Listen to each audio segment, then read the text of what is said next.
আমি একটু আগে একজনের সাথে বলছিলাম ফ্যাক্স ফাইন্ডিং কমিশন করেন, এসব গিমিক নাটক পাটক বন্ধ করেন, এরে ধরছি ওরে ধরছি সবগুলোর একসাথে হাজতে ঢুকায়া আপনি হচ্ছে যে বিচারের একটা ইন্টারন্যাশনাল স্ট্যান্ডার্ড তৈরি করেন, সবাইকে বিচার করেন, অন্যদেরকে ছেড়ে দেন, অন্যদের হয়রানি করা বন্ধ করেন। যে বাংলাদেশের বুদ্ধিজীবীরা যে ৭১ মুক্তিযুদ্ধ হবে এটা আজ করতে পারে নাই, এবারও বুদ্ধিজীবীরা ফেল মারছে। বিপ্লবের পরে প্রতি বিপ্লব রাষ্ট্র মানে রাষ্ট্রের আরেকটা শত্রু থাকবে, রাষ্ট্রের কোনো বন্ধু নেই। কি বলে বন্ধু রাষ্ট্র বলতে একটা আইডিয়া, খুব অদ্ভুত আইডিয়া তারা আবিষ্কার করে। বাবের ভিতরে সেখানে অনেক আওয়ামী লীগের লোক আসছে, আমি জানি, আমি চিনি অনেক, একেবারে আওয়ামী লীগের খাস লোক। ইভেন 5ই আগস্ট তারিখে আওয়ামী লীগের পক্ষে বক্তব্য দিছে, এরকম লোক এখানে আসছে। আপনি আরেকটা জামাত শিবির বানাইতে পারেন না যে যেখানে দেখবো কি কি কি একটা শিবির দরিয়ে ধরা যাবে। আমি কি বলবো ছাত্রলীগের কথা বললে এই রাষ্ট্র টিকবে নাকি? ওকে, ওই মাইকের সামনে কথা বলার অভিজ্ঞতা আমার নাই। এখানে তো অনেকেই অনেক আলোচনা করতেছেন, এখন এটা হচ্ছে যে এটা একেবারেই হচ্ছে বুদ্ধিবৃত্তিক প্ল্যাটফর্মের মতো হয়ে গেছে। আমি আসলে আছি হচ্ছে যে কি বলা যায় ত্রিশঙ্কু দশা বলতে যেটা আছে ওইটাই, মানে না বুদ্ধিজীবৃত্তিক জায়গাতে আছি না রাজনীতিক জায়গাতে আছি লিয়াজুতে। তো ফলত ওই এই দুইটা জায়গাতে অনেক রকম, মানে এখানে আমি তো বেশি সৌভাগ্য হয় নাই অনেকের কথা শোনার, যেসব কথা শুনতেছি ওই মাঠের ভিতরের পরিস্থিতি, গভর্নমেন্টের ভিতরে পরিস্থিতি, পলিটিক্যাল সার্কেলের ভিতরে পরিস্থিতি এবং আরও অনেক জায়গাতে 3-4টা জায়গাতে পরিস্থিতি, কোনোটার সাথে কোনো মিল নেই। মিল নেই কেন আমি বলি, আমি ভাবছিলাম এই কথাটা শেষে বলবো, যে ওই সভা সাহেব একটা কথা বলে গেছে যে বাংলাদেশের বুদ্ধিজীবীরা যে ৭১ মুক্তিযুদ্ধ হবে এটা আজ করতে পারে নাই, এবারও বুদ্ধিজীবীরা ফেল মারছে। তো আমি বলবো যে এই ক্ষেত্রে খুব গুরুত্বপূর্ণ যে এইটাকে বুঝা, আসলে সময়ের সন্তান বলতে একটা আইডিয়া আছে, সময়টাকে বুঝা, এটা হচ্ছে আমাদের জন্য গুরুত্বপূর্ণ যে আমরা সময়ের ভিতরে কিভাবে সক্রিয় হব এবং আমরা কিভাবে সময়টাকে ধরব। আমি যদি বলি যে আমাদের এখানে যেই সার্কেলটা বেসিক্যালি এটা আমাদের একার কৃতিত্ব না অবশ্যই, কিন্তু যেই গাঠনিক শক্তি ছিল ওই গাঠনিক শক্তির ভিতরে সবচেয়ে গুরুত্বপূর্ণ জিনিস ছিল যে ভাবাদর্শিক বোঝাপড়া। এখন ধরেন না আমরা বলতেছি একটা পোস্ট ইডিওলজিক্যাল সিচুয়েশনে আছি, আমাদের কোনো ওইভাবে আমরা একটা তুহিন এখানে বলে গেল যে নির্দলীয় বলতে কি বোঝাচ্ছে, বাট অথবা এটাই নতুন কিনা রাজনীতি কিনা নতুনভাবে, বা আরও অনেকে অনেক কিছু বলছে। বাট মূলত হচ্ছে যে আমাদেরকে লড়তে হয়েছে কিসের বিরুদ্ধে এটা আসলে আমাদের বুঝতে হবে প্রথমত, এবং আসলে সামনের লড়াইটার সাথে গণ অভ্যুত্থানের যে ধরেন না আপনার হচ্ছে 2 কি 3 সপ্তাহ যে সময়টা, শ্বাসরুদ্ধকর যে সময়টা, অথবা এর আগে পরে আরও কিছুদিন যদি বর্ধিত করি, অথবা অনেকেই বলতেছেন এখনও গণ অভ্যুত্থান পরিস্থিতি, আমিও মনে করি। তো এই সময়টায় আসলে আমরা কী ধরনের ভাবাদর্শিক লড়াইটা করছি এটা আমার কাছে খুব গুরুত্বপূর্ণ, কারণ এটা ঠিক করে দিবে বাংলাদেশের সামনের রাজনীতি। আমরা বলতেছি এটা একটা পোস্ট ইডিওলজিক্যাল সিচুয়েশন, মিনস কি আপনার হচ্ছে ইডিওলজিক্যাল কোয়েশ্চেনটা গুরুত্বপূর্ণ ছিল। আজম স্যারের লেখায় দেখাইছেন যে ভাষাগত এজবালি ভাষাগত কোয়েশ্চেনটা গুরুত্বপূর্ণ ছিল, এবং আপনার এখানে জনগণ যে ক্যাটাগরি এটা কিভাবে গঠিত হইলো এটার একটা গুরুত্ব ছিল। এখন ধরেন আপনি এই যে ছোট ছোট সোভিয়েতগুলো ছিল এতদিন এক একজন, এখন এখানে ধরেন আমি খুব বোধহয় এখানে 80% লোকরে আমি পার্সোনালি চিনি, মানে চিনি বলতে তাদেরকে আমি জানি যে লোকেট করতে পারবো যে কে কোন ইডিওলজিক্যাল পজিশনে, কে কোন কালচারাল পজিশনে বিলং করেন, কিন্তু তারা সবাই এখানে একযোগ হয়ে আছেন। এখন এখান থেকে আসলে সামনের কোয়েশ্চেনটা কি হবে সেটা হচ্ছে ইডিওলজিক্যাল তর্কটা আসলে কোথায় গিয়ে পৌঁছাবে। একটা আমি যখন বলতেছি নির্দলীয় মানে হচ্ছে আগের যে দলীয় ইকুয়েশন ওটার বাইরে আমি বেরোতে চাচ্ছি। আমি যখন বলতেছি অরাজনৈতিক আমি বলতে চাচ্ছি যে আগের যে রাজনৈতিকতা ওটার বাইরে বেরোতে চাচ্ছি। আমি যখন বলতেছি পোস্ট ইডিওলজি আমি বলতে চাচ্ছি যে আগের যে ইডিওলজিক্যাল লড়াইটা ছিল ওই লড়াইয়ের বাইরে আমি বেরোতে চাচ্ছি।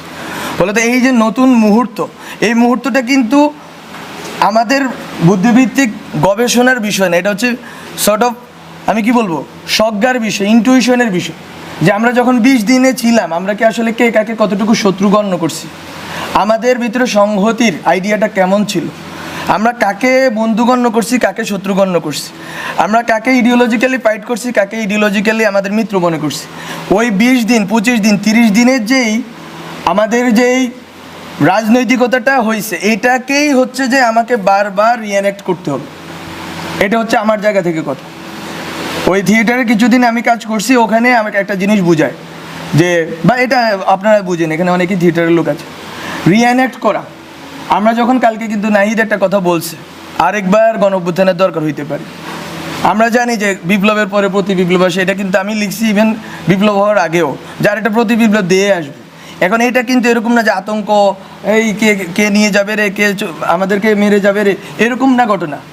ঘটনা হচ্ছে আপনাকে জনগণকে এই যে বললাম এই মোমেন্টটা তৈরি হয়েছে ওই 20-25 দিনে, ওই মোমেন্টটাকে আপনাকে রিঅ্যানেক্ট করে যাইতে হবে, পুনঃমঞ্চায়ন করে যাইতে হবে বারবার। ওই পুনঃমঞ্চায়নের জন্য কী ধরনের রাজনৈতিক প্রক্রিয়া আমাকে ঢুকতে হবে, কী ধরনের রাজনৈতিক সংহতিতে আমাকে ঢুকতে হবে এবং কী ধরনের ভাবাদর্শিক তর্কে ঢুকতে হবে, সেটা হচ্ছে আমার কাছে খুব গুরুত্বপূর্ণ। এবং আমরা বলছি যে বাংলাদেশটাকে আমরা সামনের জায়গাটাতে কোথায় নিয়ে রাখতে চাই। ওখানে যদি আমি বলি, আমাদের একটা কথা নিয়ে অনেকেই তর্ক করতেছেন সিভিল সোসাইটিতে, এটা আমার খুব মজা লাগতেছে, যে সভ্যতাগত রূপান্তর বলতে আমরা কি বুঝাচ্ছি, আমরা কি এখানে কি আনতেছি না আনতেছি, এটা আসলে ঘটনা না। ঘটনা হচ্ছে আমরা একটা কথা বলছি যে জাতীয়তাবাদ, বাংলাদেশি জাতীয়তাবাদ আছে, বাঙালি জাতীয়তাবাদ আছে, এই জাতীয়তাবাদী যে তর্কগুলো আছে, বা অনেকে কথাটাকে বলেন জাতিবাদ, যেটাই বলি, শুদ্ধ অশুদ্ধ আপনারা ঠিক করেন। তো এটা হচ্ছে যে এই দুইটা শব্দ, এই দুইটা যে গঠন হয়েছে, যে আপনার বাংলাদেশি জাতীয়তাবাদ, বাঙালি জাতীয়তাবাদ, এই যে দুইটা লড়াই, একদিকে আছে ইসলাম আর একদিকে আছে ইসলামফোবিয়া লড়াই। এই লড়াইগুলোর আপনার সামনের ভবিষ্যৎটা কি হবে, ওইখান থেকে আমরা বলতেছি যে আপনি দুইটা সিভিলাইজেশনের মাঝখানে বসে আছেন, সিভিলাইজেশন স্টেটের মাঝখানে বসে আছেন। আপনি বাংলাদেশ রাষ্ট্রটাকে কোথায় দাঁড়া করাইতে চাচ্ছেন? আপনি কি 71-এর যে মুক্তিযুদ্ধের যেই প্রশ্নগুলো আছে, এটা খুব খুব ভাইটাল কোয়েশ্চেন। মুক্তিযুদ্ধের মানে যেই আপনার চেতনা, গণচেতনা, ওর ভিতর দিয়ে যেই রাজনীতিটা হয়েছে, ওই রাজনীতি দিয়ে কি আপনি টেনে নিতে পারবেন, নাকি মুক্তিযুদ্ধের গণচেতনাটাকে আপনাকে স্ট্রেস করে সামনের দিকে আগাইতে হবে? সামনের দিকে আগাইলে আপনি কোথায় আগাবেন? আমরা বলতেছি ওখানে আপনি যদি সিভিলাইজেশন স্টেট, দুইটা সিভিলাইজেশন, হ্যাঁ তাদের অনেক সংকট আছে, ওখানে কমিউনিস্ট পার্টি আছে, ওখানে RSS আছে, বাট আপনি এই বেঙ্গল যে এটাকে আপনি কিভাবে পুরা দুনিয়াতে দাঁড় করাবেন, এই যদি ভবিষ্যৎমুখী এবং বহির্মুখী প্রস্তাবনা না থাকে, তাহলে ডিজিএফআই আপনাকেই মারবে। ডিজিএফআইয়ের কাজ না আপনার, এখানে বললে আবার শুনে ফেলবে ওরা, তো ডিজিএফআইয়ের কাজ না যে আপনাকে গুলি করা।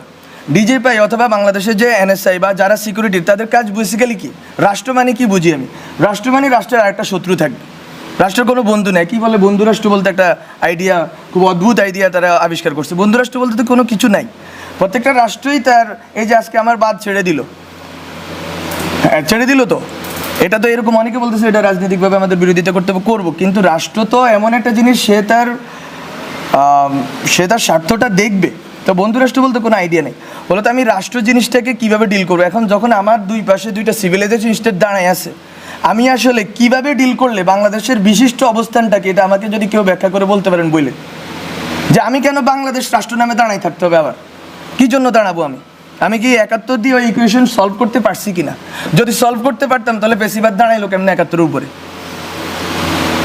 ফলে তো আমি বলতেছি এগুলো হচ্ছে যে আপনাদেরকে রিএভালুয়েট করতে হবে। এবং এটা সভ্যতা বলতে কোনো ইসলাম, হিন্দু এইসব জিনিস আমি বলতেছি না। এটা হচ্ছে আপনারা যদি বেঙ্গল বেসিন, আমরা বেসিনে বসে আছি, বেসিনে আমাদের ল্যান্ডটা, আমাদের দেশটা বেসিন ল্যান্ড, এটা হচ্ছে একটা ধরনের সিভিলাইজেশনাল কনফ্লুয়েন্স ঘটছে এখানে, সব ধরনের সিভিলাইজেশন এখানে এসে মিলিত হয়েছে। এইটা কতটুকু শক্তির জায়গা? উই হ্যাভ ডিফারেন্ট, আমি বলছি there are many Islams in this world, Islams বলতেছি, তো আমার এখানে একটা ইসলাম আছে, আমি ওইটাকে কতটুকু গ্লোবালি রিপ্রেজেন্ট করবো? This is the question of, this is really the question of national integrity and security. এটা অনেকে বুঝতেছে কি না আমি জানি না। আমার এখানে যেই সেকুলার রাজনীতির কাঠামো আছে, এটাকে তো আমাকে ইন্টেক্ট রাখতে হবে। এখন এই সেকুলার রাজনীতির কাঠামো কি, সেকুলার আর সেকুলারিজম, এটা অনেক তর্ক আছে, তালাল আসাদে অনেকে পড়ে বেজে ফেলছে, কিন্তু সেকুলার আর সেকুলারিজমের তর্কে যে আমি এখনও পর্যন্ত ডিল করি নাই, আমি কি এই রাষ্ট্রটা সেকুলার করবো নাকি সেকুলারিস্ট করব, অনেকগুলো তর্ক আছে। বলো তো আমি, এবং ওই সেকুলারিজমটা কি হবে? ওইটা কি 72 সংবিধানের সেকুলারিজম হবে, নাকি আমরা এখন যখন আমরা বলতেছি, আমরা অনেকেই বলতেছি যে নিউ কনস্টিটিউয়েন্ট অ্যাসেম্বলি লাগবে, কিন্তু তর্কটা দেখেন, খেয়াল করেন, সবাই বলতেছে 72 সংবিধানের কন্টিনিউটি। আপনি 71 ধরতে পারেন, কিন্তু 72 আমি মনে করি ধরতে পারেন না। আপনাকে 72-এর ব্যাপারে ক্রিটিক্যাল হইতেই হবে। এবং অনেকেই ক্রিটিক্যাল আছেন এখানে, রাজনৈতিক বর্গে অনেকেই ক্রিটিক্যাল আছে। ফলত ওই যে রাজনীতিক যেই কাঠামোটা গঠিত হয়েছে ওইটাকে তো আপনি চুড়ে ফেলতে চাচ্ছেন। চুড়ে ফেলতে চাইলে ওই সময় যে সেকুলারিজম আছে এটাকে আপনাকে কিন্তু আবার রিডিফাইন করতে হবে। এবং নতুনভাবে এখন যে সেকুলারিজম আছে সেই সেকুলারিজম, এখন তো সেকুলার মানুষ, আপনি কি এখানে ধরেন আন্দোলন, আমরা তো স্লোগান থেকে শুরু করে অনেক নাম টামও ঠিক করছি, আপনি কি এখানে দেখছেন কোনো স্পেসিফিক আমরা কি করছি? আমরা বলছি যদি মোমবাতি প্রজ্বলন দাও, বলে দাও যার ইচ্ছে হবে সে দোয়া পড়ুক। আমরা বলছি 1 মিনিট নীরবতা পালন করবে, যার ইচ্ছে সে দোয়া করুক। আপনি এতদিন কি করছেন? আপনি ঢাকা শহরে বসে পুরা বাংলাদেশের মানুষকে আলাদা করে ফেলছেন। এই আন্দোলনে অনেকেই অনেক ব্যাখ্যা করবেন, উই নো হোয়াট হ্যাপেন্ড। এই আন্দোলনে বাংলাদেশের মানুষ একটা গ্রামের হুজুর কেন অ্যাকোমোডেট ফিল করছে? হাসিনার বিরুদ্ধে না, বিকজ অফ দ্য ল্যাঙ্গুয়েজ। এটারে বলে সেকুলার ল্যাঙ্গুয়েজ। এতদিন সেকুলার বলতে আপনারা যেটা বলছেন ওটারে হচ্ছে যে একটা মধ্যবিত্তের একটা বাবল, আর হচ্ছে আওয়ামী লীগের একটা কাঠামো। তো এখন আপনাকে এই যে প্রত্যেকটা বর্গকে রিডিফাইন করতে হবে। রাজনীতি নতুনভাবে করতে হলে আপনাকে প্রতিটা বর্গকে রিডিফাইন করে করে আগাইতে হবে। এবং এখানে অনেক কথা আসতেছে কার কতটুকু স্টেক আছে না আছে, স্টেক সবারই আছে। এখন নাম ধরে ধরলে বললে তো এখানে কেউ দাঁড়ায় থাকতে পারবেন না। 100 জনের উপরে, আমি তো যখন বন্দি ছিলাম বাসার ভিতরে, এই যে আপনার প্রথম 210 জন যখন এলো তখন এর ভিতরে 84 জন হচ্ছে দিনমজুর, একজন আছে দিনমজুর এখানে। তো কিসের জনতা? আপনি হুজুর মারা গেছে, মাদ্রাসার হুজুর মারা গেছে কয়টা আপনি খোঁজ করেন? আছে কেউ এখানে? নাই। কিন্তু তো আপনি বলতেছেন ইনক্লুসিভ করবেন, সেকুলার করবেন, করতে পারবেন না। বলো তো আপনাকে আমি এই জন্য বলতেছি ওই জনগণের যেই চেতনা ওটা সেকুলারে, এটা নিয়ে দ্বিমত নাই। তো ওই চেতনাটাকে তো আপনাকে আবার রিঅ্যানেক্ট করতে হবে। ওই রিঅ্যানেক্ট করার প্রস্তুতিগুলো তো থাকতে হবে সোসাইটির ভিতরে, এবং ওই বোঝাপড়াটা থাকতে হবে। আমরা যখন কথা বলতেছি আমরা বলতেছি যে সবাই এখানে কিন্তু এক ধরনের বিদ্বেষের ভাবের ভিতরে, সেখানে অনেক আওয়ামী লীগের লোক আসছে, আমি জানি, আমি চিনি অনেক, একেবারে আওয়ামী লীগের খাস লোক। ইভেন 5ই আগস্ট তারিখে আওয়ামী লীগের পক্ষে বক্তব্য দিছে, এরকম লোক এখানে আসছে, অনেকে আসুক। কিন্তু কিভাবে আপনি 71-এর পর রিকনসাইল করতে পারেন নাই দেশটাকে? আপনি 71-এর পর দেশটাকে রিকনসাইল করতে পারেন নাই দেখে সেই যে পাক আছে, লুপ হোলসগুলো আছে, ওইটা ভেবে ফেসিবাদ দাঁড়ায় গেছে। আপনি জামাত প্রশ্নটা আপনারা টিকে রাখছেন।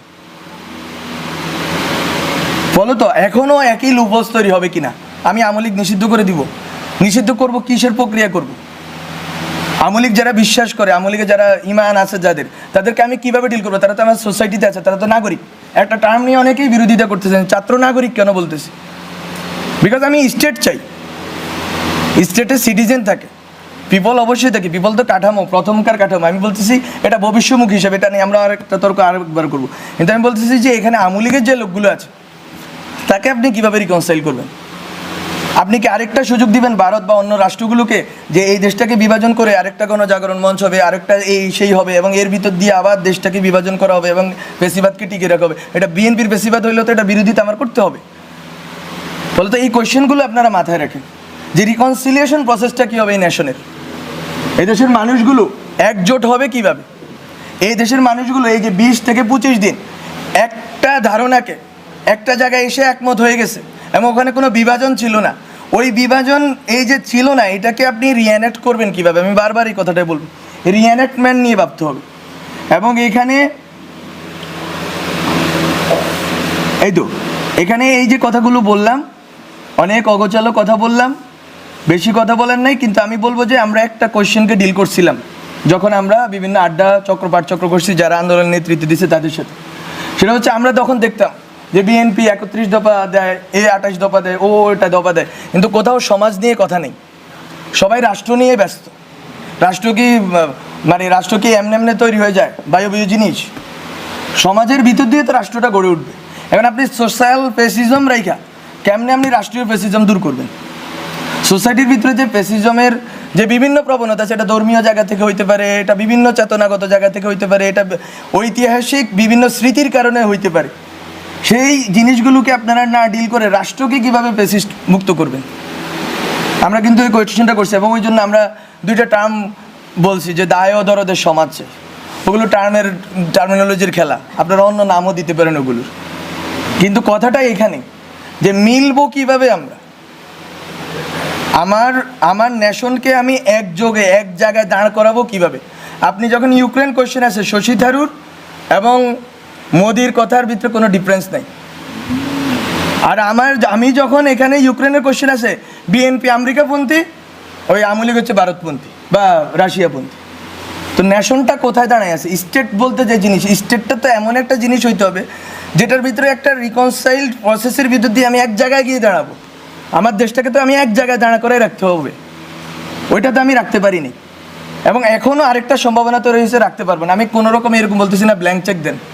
আমি একটু আগে একজনের সাথে বলতেছিলাম ফ্যাক্স ফাইন্ডিং কমিশন করেন, এসব গিমিক নাটক পাটক বন্ধ করেন, এরে ধরছি ওরে ধরছি সবগুলোর একসাথে হাজতে ঢুকায়া আপনি হচ্ছে যে বিচারের একটা ইন্টারন্যাশনাল স্ট্যান্ডার্ড তৈরি করেন, সবাইকে বিচার করেন, অন্যদেরকে ছেড়ে দেন, অন্যদের হয়রানি করা বন্ধ করেন। সিম্পল, এটা এত বড় কিছু না। এটার বিশ্বব্যাপী এটার উদাহরণ আছে। এবং বিচার করার পরে সোসাইটিতে ওই লোকটাকে রিহ্যাবিলিট করতে হবে। আপনি আরেকটা জামাত শিবির বানাইতে পারেন না যে যেখানে দেখবো কি কি কি একটা শিবির দরিয়া ধরা যাবে। আমি কি বলবো ছাত্রলীগের এই কথা বললে এই রাষ্ট্র টিকবে নাকি? বলো তো। আমি বলবো যে আমি অনেক কথা অগোছালোভাবে বলছি। এই জিনিসগুলো হচ্ছে যে আমাদের কনসিডারেশনের, কন্টেম্পলেশনের বিষয়। সেলফ, আমি আরেকটা কথাও বলছি, সেলফ, আমরা ওই সময় সেলফ নিয়ে বলছি। এগুলো আমাদের ওই সময়ের এই বটতলায় বসে 20-30 জনের আড্ডা ছিল ওই সময়। ওখানে বলছি লাইফ স্টাইল যদি চেঞ্জ না করেন একেবারে নিচের জায়গাতে, তাহলেও তো আপনি ফেসিবাদে দাঁড়াইতে পারবেন। আপনার লাইফ স্টাইলের ভিতরেও ফেসিজম আছে। ফলত আপনারা উপরিকাঠামো থেকে ফেসিজম দূর করবেন, সংবিধান সভা বানাবেন, বা মানে অনেক তো খেলা আছে, গঠন আরও অনেক কিছু করবেন। কিন্তু জনগণ, ব্যক্তিটা কোথায় আছে? ব্যক্তি মানুষের যে হাজার হাজার, এখানে অনেকে কথা বলতেছে এই যে ভাই বললো ইম্পালসিভ হয়ে গেছে তরুণদের ইম্পালসিভ জিনিস। আরেকটা কথাও আছে এটার পিঠে, যে তরুণরা তো ট্রমাটাইজডও হয়েছে। ঢাকা শহরের লাখ ঢাকা শহরের না, মফস্বল বিভিন্ন এলাকার তরুণরা ট্রমাটাইজড হয়েছে। আপনি তাদের ট্রমা কীভাবে ডিল করবেন? এই মানসিক স্বাস্থ্যের সমস্যা আপনি কীভাবে ডিল করবেন এই নতুন রাষ্ট্রে? বলে তো অনেক কোশ্চেন আছে, কিন্তু এই যে ব্যক্তি পর্যন্ত তো পৌঁছাইতে হবে। ব্যক্তি সমাজকে আমি পরিগঠন করলে আমি রাষ্ট্রকে এদিক ওদিক করতে পারবো, কিন্তু রাষ্ট্র আবার আমি সার্বভৌম করবো কিনা ওই তর্কেও আমাকে থাকতে হবে। রাষ্ট্রকে আমি আবার সার্বভৌম করে ফেলবো কিনা। ফলে তো অনেক অগোছালো কথা বলে ফেলছি, ক্ষমা করবেন, আমি অনেক ছোট মানুষ। তো এতটুকুই কথা। আপনাদের সাথে আরও কথা হবে, কিন্তু আমি বলে রাখলাম যে আন্দোলনের ভিতর, গভর্নমেন্টের ভিতর এবং সামাজিক বা রাজনৈতিক পরিসরের ভিতরে অনেকগুলো তর্ক আছে যেটা আসলে খাপ খায় না। এই খাপ খাওয়ার জায়গাটা তৈরি করতে হবে যাতে আমরা সেম পেজে থাকি এবং বাংলাদেশ রাষ্ট্র নিয়ে আমাদের যে স্বপ্নটা আছে, স্বপ্নটা একটু বড় করে দেখতে হবে। এইটা যতদিন, আমি শুধু একটা কথা বলে শেষ করি, কেন আমরা সভ্যতা রাষ্ট্রের কথা বলতেছি। যতদিন আপনি বাংলাদেশ রাষ্ট্রের ভিতরে থাকবেন, ডিজেপি এনএসআই আপনাকেই মারবে। আর যদি আপনি মনে করেন বাংলাদেশ রাষ্ট্রকে আপনি গ্লোবালে দাঁড় করাবেন, তাহলে ভিন্ন ঘটনা ঘটবে। এটা সিম্পল স্ট্র্যাটেজিক্যাল কথা। মানে আপনার আমার ঠিক করার কথা, আমি বাংলাদেশ রাষ্ট্রকে কোথায় দেখতে চাই। ঠিক আছে।